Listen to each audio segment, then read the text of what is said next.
Good day and welcome back to Elementary 72 Gaming. Before I get into this video, I'd like to ask you all to please leave a like or comment on my video, consider subscribing to my channel, and if you dislike the content, please leave a comment. Now, today's video is going to be something coming up for the new expansion with the interdiction spheres coming in. Now, the weapon nerfs aren't exactly 100% fixed. They may change them slightly, they may keep them exactly as they are. Now, a lot of players have complained about the fact that the nerf was too far on rapids. Now, when it came to railguns, as I read it from what was tested, people were saying that they were super OP, they were about 20% more all round. Now, 20% more all round, I took it as a direct reference to the fact that it does more damage. And my guy on the test server told me that I was wrong. It isn't 20% more damage, it's 20% more effective. So they do damage for a longer period of time, and it seems like they're doing more damage than they normally would. So that is where the whole misconception that I have on 20% extra damage came from. So it wasn't 20% extra damage, it's just the appearance of more damage over time because of the fact that you can jump into combat from a larger range. Now, with that being talked about, it's only a snub nosed railgun. So, this video is actually going to be talking about what we can do with the introduction of the new ships. Now, when it comes to the introduction of the new ships, I'm talking about the interdiction spheres and interdiction ships and what we can do to make our gameplay better when they arrive in the game. So, first of all, I'm going to be going through what ships we can use to fight with an interdiction sphere, and then I'm going to be doing the ships we can use to fight against an interdiction sphere. Now, because I know that it's not just one type of ship, it's every type of ship that you're going to have to build up, I'm actually going to go through making a series of what I'm going to call the breaches. Now, the breaches aren't actually the breacher assault class ships, but they're actually to breach the line of an interdiction sphere. Now, interdiction spheres are really large. The ones on the medium class are almost 1,000 kilometers radius. So in any one direction, you got to pass 2,000 kilometers just to get through it. So if you're coming in at maximum warp, you end up getting stuck right at the edge of the bubble before you come out. So it doesn't work on stopping you to reach a gate because of the deceleration of your ship. Now, with all of this said, there are a few things that you can do if you are going to be trapped on entering a system when it comes to interdiction spheres. Now, these builds are actually going to be for you to use in the interdiction sphere to fight the player, and they're going to be for you to run against a player to destroy the trap basically. However, remember that the interdiction sphere will last 120 seconds regardless of the interdiction ship being there or not. So if you squash the interdiction ship, the rest of the ships will still have you warp disrupted and micro warp drive disabled for 120 seconds. So let's say in the first second you manage to destroy the ship, which is impossible by the way. Then for the next 119 seconds, you still have to wait for the bubble to go down so that you can leave the area in which you were trapped in. So any fight that you're going to go through has to last 2 minutes just for you to survive an interdiction sphere. Now, I don't feel that the mechanic is 100% flushed out for balance. It takes too long for that interdiction sphere to come down, and when it comes to group assault, it isn't going to be anything for you to just fight off with a simple ship. So I'm going to go into what you can run in interdiction spheres to make it the best possible usage of your build. Now there is a ship that I have ignored in terms of the cruisers, and I'm actually going to do a quick okay, now this ship isn't going to actually be a proper build. I'm going to go into it with theory. I don't have enough experience with the shield wall ships, but I'm going to basically talk about what you can do with the Moa Guardian. So this is going to be first of the breacher ships, the Moa Guardian. Now a solid defense means that even in that bubble, when you don't have the pace to move out, you can always continue to fight. Now let's talk about what you can do with the Moa Guardian. Now the Moa Guardian is one of the most powerful cruisers in the game at the moment, thanks to the introduction of uh, the shield field module. Now, this here is going to be your go-to ship when it comes to breaking through any one of these types of traps, because it takes a long time to breach through the shield, and it also offers you quite a resistance to damage. Now, when I'm going through this build, it is basically a theory build for the Moa Guardian. However, the Moa Guardian being put into this combat isn't a theory, it's actually a very viable solution for you taking on these combat roles. And depending on what you're using with the Moa Guardian, it will determine what you can do to fight other enemies. Example, if someone comes through in a cruiser and you're running a Moa Guardian, if someone comes through in a battle cruiser and you're running a Moa Guardian, you have the advantage to take more damage. So you can attack that that battle cruiser for longer. Sorry, I'm just getting a little bit confused with the words. You can attack the battle cruiser for longer, and overall, it is going to make you have a better impact because you don't take as much damage with your entire fleet in the bubble, in your small shield bubble, and you all together are hitting the ship who you can stay away from getting into your field. So, a solid 30-kilometer radius with your afterburners on, and the battleship shouldn't be able to touch you. When I say touch you, I mean touch your shield and get inside the protection. With the with that 30-kilometer radius, you can keep outside of his reach, and all of your weapons just have to be ranged instead of close range. Now, ranged weapons means that you're not going to webify or stop that ship. But let's say, for example, you got a hold of a small little frigate. In that case, everybody jumps out of the bubble and they basically webify and smash through the small ship. If it's a very big ship like a battle cruiser, you don't jump out of the bubble, you stay in the bubble. If it's a regular cruiser, you just jump out, webify, and hit it all together as a team. That'll generally break a cruiser because the cruisers aren't as powerful as battle cruisers. So let's go into it and let's talk about it. So here is the Moa Guardian. The Moa Guardian runs one drone, 3 weapon slots, 2 mid slots, and 5 low slots. Now, in the mid slots, one of those mid slots is going to be your shield field module. So basically, you only have one mid slot to talk about. And in the rigs, you have 3 for combat and 3 for engineering. Okay, it has a 25% railgun speed tracking bonus, and it has one max shield field module. Now, when it comes to this ship, I might not actually go with the railguns for the vessel when it comes to the final build, and you'll just have to bear with me, even though it isn't the best possible solution. Plus 4% shield resistance per bonus on cruiser defense upgrades. So if you had your maximum cruiser defense upgrade bonus, that means you have a total of 20% extra shield resistance paired with your what is this here called again, the shield field resistance, that gives you an 89% resistance to damage. Wait, sorry, no, 79 89 or 79% resistance to damage, which is going to reduce the damage that you're taking by a massive field. Now, your advanced cruiser command bonus is going to be plus 5% railgun damage and minus 7.5% railgun capacitor need. Now, its overall defense is 13,704, making it a lot more tanky than your standard cruisers, but weaker than your faction cruisers. Its flight velocity is 243 meters per second, in the same class as all other cruisers. Its warp speed is 3 AU per second, making it as fast as all the other cruisers. It has a very small power grid of 658 megawatts. This is one of the downsides on the ship.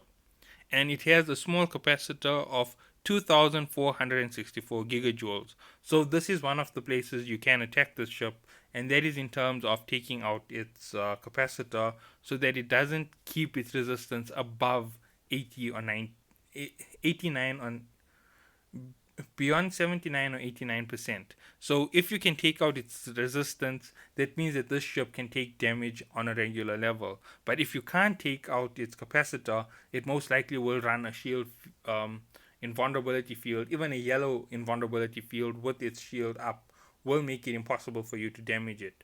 Your damage will be insignificant against the ship. So that is how come capacitor is one of the only things you attack. Now, it has a standard cargo, And that's about it for this section of the ship. Now let's open it and have a look at its attributes internally.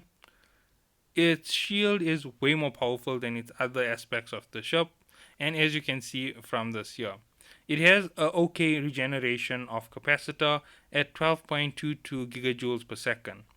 Now, with all of this being said, that is all that it recovers per second for its capacitor. Now, once everything is done to fit it up correctly, the capacitor should be a little bit more powerful. Now, remember, this is both to run into the interdiction spheres and to run in the interdiction sphere for an attacking fleet, so that you have an easier time with destroying ships without the possibility of taking losses. Now, remember, we have uh, we have 100. Sorry about that. There, we have one drone slot in the ship. So we are actually going to start off with mid because it is one of the most important slots on the ship, and this is where we're going to start. When it comes to weapons, you'll see why I'm saying you won't run the railguns on the ship. So let's go straight to the drones. Now, since you have a shield heavy ship, you want to keep the perfect drone for you. So the best drone at the moment would be a Vesper. Now, the reason why I keep using Vesper is they're in that perfect category of damage in kinetic that you can use it all the time. And as you can see from the power requirement, it uses 1 megawatt. So from that 600 and... Okay, wait, let's just redo this here quickly. I didn't put in the figures correctly. Cruisers, Nova. Let's look at that power grid once more so that I can make sure that the figures are 100% by the time I finish this. I haven't added in the bonus uh, for your standard engineering. So that's if you're at the full engineering level for any one of these ships. This is how much it should give you: 658 plus 40%.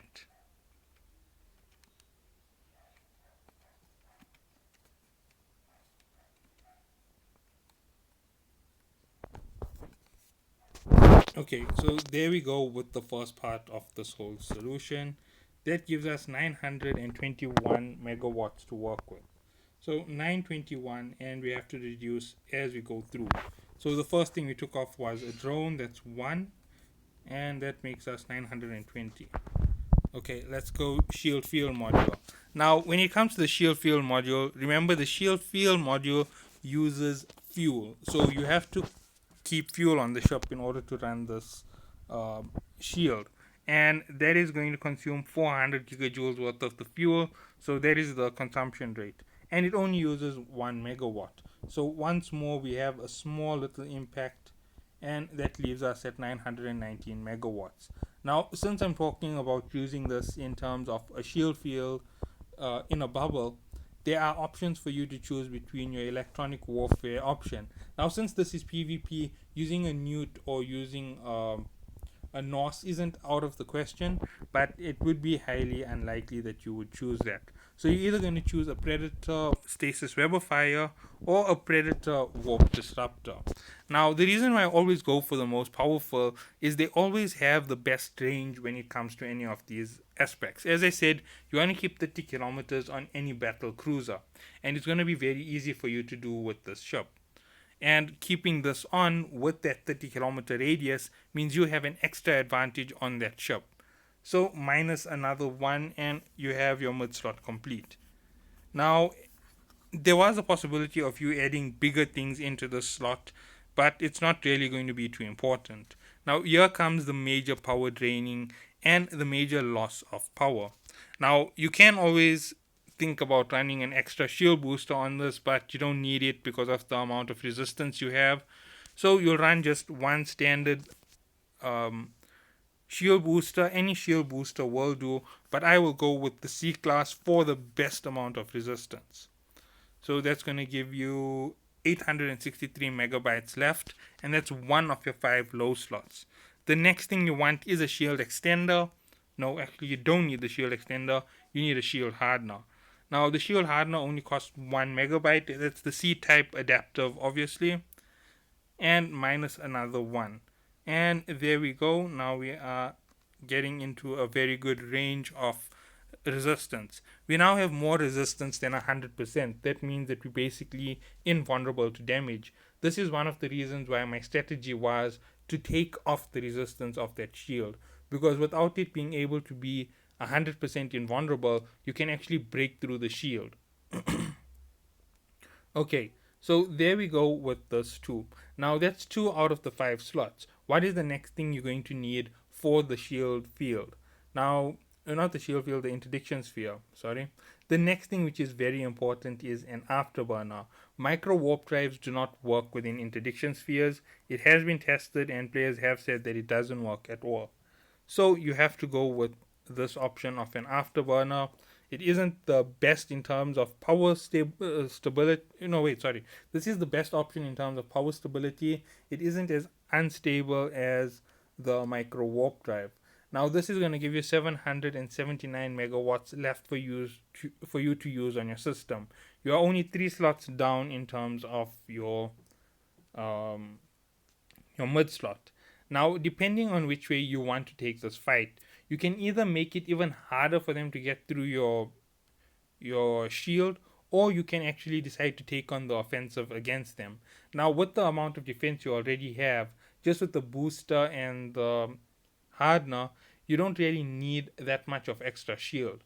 But let's say during that 20 the 20 seconds of downtime, you're going to take a lot of damage. One of the best options for you to go with is a shield extender. You still have more than enough power to run it, but you can still run a single weapon buff in that place. So let's go protector, no, sorry, not large. Let's go medium patriot. That'll minus 75 megawatts. And this is going to be where everything changes for your ship. At this point, you now have only 1 slot left, and you're going to go straight down to your weapons.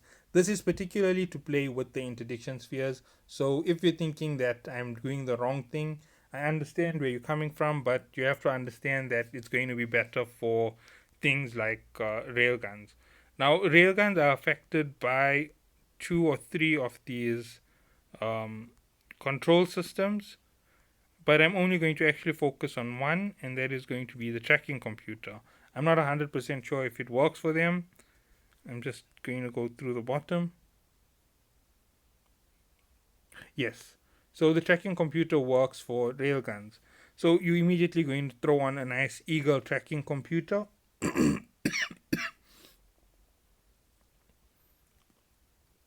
So the Eagle tracking computer is actually going to give you better accuracy fall off, better range, and better adjustments to your speed of tracking.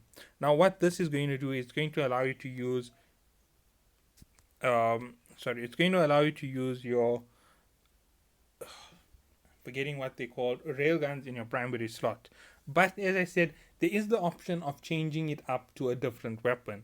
Now, even though the MOA Guardian is a railgun ship, you could always throw a bunch of missiles on it and use the long range missiles because of their standard default range. If you're already a missile commander and you decide to go this route, it isn't going to hurt you too much to just throw on a missile guidance system, and that'll be your swap in terms of placement.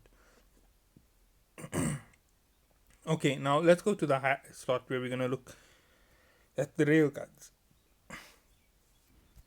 Okay, so you're not going to be using small, you're definitely going to be using medium, and if I am correct, these are the long range railguns.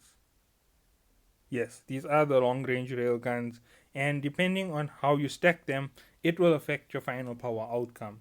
Now, even if you put all 3 as these railguns, there is a catch to the whole distance.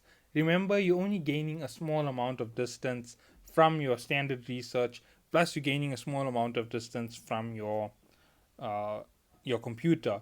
Now, with everything put together, you're somewhere near 27, 28 kilometers, just like a rapid missile launcher. That means that your orbital range to do damage has to drop below 26. So you're running the risk of someone managing to get a surprise in on you and actually closing the distance to your field by directly approaching you instead of orbiting. And that would actually make them jump straight into your field, making them invulnerable to damage for the same time while you are fighting. So that is the only catch with using this. That is why it is better to use a long range missile system with this, which is going to be way more economic, and you still have plenty of extra power, even if you had even if you hadn't had the maximum engineering in terms of the ship. Now, with all of that being said, I'm saying that even if you didn't have the maximum engineering, you could run your railguns. However, not all your railguns, just two of the railguns will function with this, and you might have to sacrifice the third slot to a missile anyway. If you don't have the engineering in terms of your cruisers, you can simply equip uh, a missile launcher, and that will save you enough power. Now, you do have 25% on your standard engineering. If you don't have standard engineering in cruisers, you don't have the right type of fit up to run a cruiser anyway, and that means you have lost 25% of the power, and the regain and everything is much lower on your ship. So, there is something to note when it comes to your cruisers. Now, with all of this being included, let's talk about actually using it in combat. Now, so far I've just talked about a roundabout tactic with it, the fact that you're using it to stay invulnerable. Now, these are the actual reasons why it is so important for that type of forward combat. Number one, the MOA has extreme defense. Now, defense is king in the game, and the stronger your defense, the longer it will take an enemy to beat you. But the stronger your defense, the more reckless you can be in terms of your fighting approach. Now, if you are running this in an interdiction sphere, you are most likely running the trap. If you are running this to counter interdiction spheres, you most likely only want to run it for 120 seconds so that you can escape from the entire fight. That is how come the shield extender is so important for the downtime between that shield field module. Remember the shield field module says that it has a downtime, and you need to consider it as low no matter whether you last through it or not. I've heard someone telling me that they don't have the downtime, but I don't think that it is something that will be there forever. It most likely will be patched in a future update. So as you can see, 59% is the amount of resistance. So you were at 79% just based off the resistance of the ship. And at 79%, you only need 21% more resistance. With the inclusion of an adaptive shield, you are at over 110% resistance. So anything that's hitting you has to hit you really, really hard for it to count as damage. And unless they newt you, you're not going to go down in terms of power. Now, with all of this being said, you already have a massive advantage when it comes to the fight. You have 120 seconds and you are taking minimal damage. You have the ability to recover any amount of shield that you lose, and you have the ability to extend your shield during the period when your shield goes down. So all you've got to do is keep out of direct range and direct contact with any of your enemy players. You don't have to actually beat them. But should you wish to attack them with your MOA, it is still possible. If you were running a smaller shield field module, you could actually attack into a bubble without having to have to worry about enemies getting in. Now, the resistance is still exactly the same, but it is a smaller shield field module, and anybody who's running with you in terms of a companion isn't going to be able to sit with you considering the close range. So there is the other option that you have. So running the small shield field module isn't going to change anything in terms of your power balance. It's just going to change the effect of how you can play. Now, with all of this being said, you have now opened up the option to keep your field small as a defensive player, large as an offense player.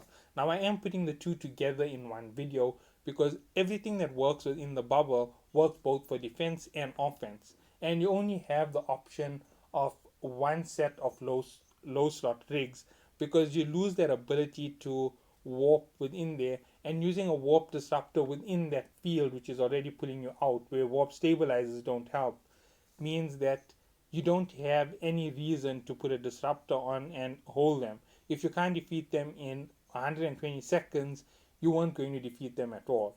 And holding someone there for 2-3 minutes, for more than 2 minutes, means that you don't have the advantage and you aren't really strong enough to take out that vessel.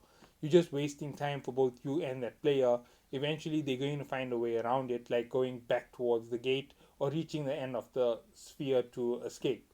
And both ways work for getting out of the trap. You could always use Weber fires against those extra strong vessels, but remember, when you're using your Weber fires, you're running the risk of closing the distance between you and the enemy to the point that they can touch your field as the offensive player. And once they get into the field, you ruin the whole effect of complete resistance. So this is going to be the whole idea behind keeping your assault moving. When it comes to the MOA Guardian, it isn't to be used solo. If it's being used solo inside the interdiction sphere, that means an interdiction ship plus the MOA Guardian, it isn't going to work for you to destroy ships efficiently. Remember, the MOA Guardian doesn't have the best damage output. It has a good damage output, but not the best. So here's what you're going to do when you're using it in combat. Number one, your orbit has to be set. Your orbit as default is going to be greater than your field of resistance. Even though it's only 15 kilometers, you want a 10 kilometer cushion at the very least, 15 kilometers at the most. Now, why are you going for such a large cushion? Because certain ships can close in on your field, such as cruisers, or if someone has managed to somehow make their battle cruiser really fast by reallocating skills into command. Now, what you're going to do at this point is have ships go towards the maximum region of moving out of your orbit. So that is going to be somewhere near 13 kilometers, and they are going to Weberfy the enemy. Now, Weberfying the enemy will drop them off the ability to enter into your field, and each time they get close, they're going to be pushed back. But while they're being pushed back, it allows you all a chance to attack them at maximum power. Now, if you are doing it at that 13 kilometer radius, that means that any enemy who you are attacking is within range of your Weber fire generally, because they're either going to attack you or attempt to run. And if they're attempting to run, you can run after them a lot easier than you can imagine, because most ships don't have the speed to escape from that bubble. The only thing that does have the speed to escape is your small frigates. And most frigates are running micro warp drives to get ridiculous speed bonuses because of the reduced effect from the micro warp drive on them. So that is something for you to think about in terms of taking on a ship within an interdiction sphere. Now, I have discussed the basics of the interdiction sphere and how you are going to go around with your combat. Now, your range, as I said, between 25 and 30 kilometers to give you the best opportunity in case they try any funny tactic to beat you. If they attempt to directly approach you, you can directly approach them at 25 kilometers, which will push you away from them instead of letting them get closer to you every second. Now, beyond all of this, your damage output is helping destroy any ship quicker and quicker. Now, with the railguns being as powerful as they are, you actually do rip through shields very fast. So, provided you can help take out the shield on the ship before they get too close, you have a win for you as a MOA pilot. Now, if you had missiles on you with a missile guidance system for the extra range, you have about 32 kilometers. That means 30 kilometers on all orbits will work for you 100%. There is no question of whether it's going to be effective or not, because it is definitely going to hit at that range.